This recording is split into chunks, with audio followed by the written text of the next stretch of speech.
First of all, we need to return our text as a subtitle. Row 1, row 2, row 3. In the first row, from the first timestamp, grab the first start time and the end time as well. From the second timestamp, grab the start as well as the end time, and so on. To do that, let's close it first. We need to read the subtitle file, so we need the path object. We assign it to the variable file path fpath that points to the text file just created. Now turn the subtitle into a list. Each row is a list itself. Alright, let's rename it flist. This flist is just reading the fpath with the path object. Then read text encoding as UTF-8 because our subtitle contains Chinese. If your sub is English only, you don't need to specify UTF-8. But usually we specify as UTF-8. Run it. You can see a bunch of text here, right? Which is very long. Just turn it into a list here, split by a space, next line. And its symbol is /n, which are these /n like this. It's too long, so only return the first 6 items. If we show them all, that will be too long, right? Let's view only the first 3 items. Alright, for the first item, this is the first start time, this is the first end time, this is the second end time, and so on. To extract timestamps, let's create a variable raw result $R. The raw result is just a list. For I in this flist, this flist is a list, right? As is wrapped around by a square bracket. Let's just put I here. Then $R return the first 5. Now you should see it the same as the above, right? Put it simply, I is just a single row like this. For each I, if we only extract the timestamps, we need the regular expression. So go back to the first cell, import RE, simply run all cells. Now here, RE.final.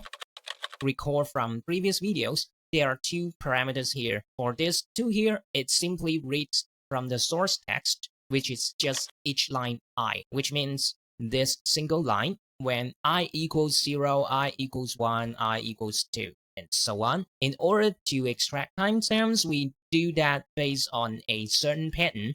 Here we use keyword R and a double quote, which means read as text. Just read item like a text. Here we need to read the digits, so /d, which refers to 1, 2, 3, 4, 5, 6, 7, those numbers, right? Let's add a plus sign, so whenever there are digits like these, 0, 0 here, it will be counted as 1 item.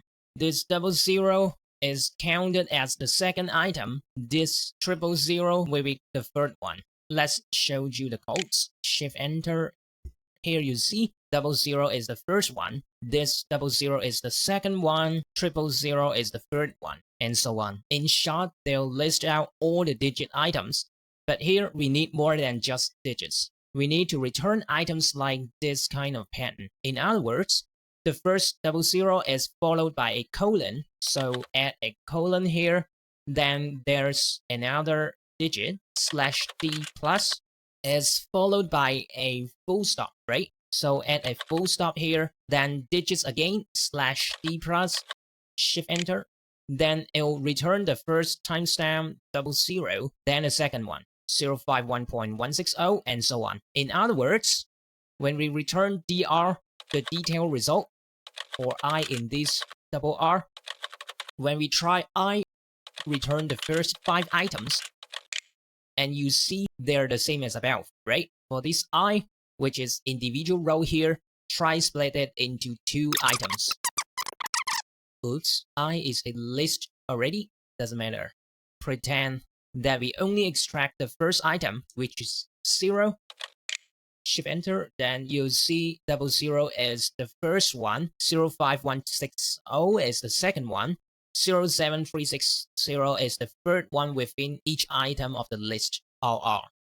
the first item from the left where index is 0, if we pick index 1, shift enter, then you'll see the first item becomes 05160, which is this one. The second item is 07360. The same applies as follows. In other words, when we grab only the start time, the index will be 0. Start time, so when we grab the end time, it will be like this. Okay. Let's say we want to return the final result. FR is just a list for I in whatever, just try start, doesn't matter. For the start time, F string, return a string here. We want to return start time. Just put the text time here to, and then put n. Oops, let's try IDX. We need the list item index, so we need enumerate here. After that, IDX, shift enter. Let's return the first 10 items. Then it'll return start time to end time.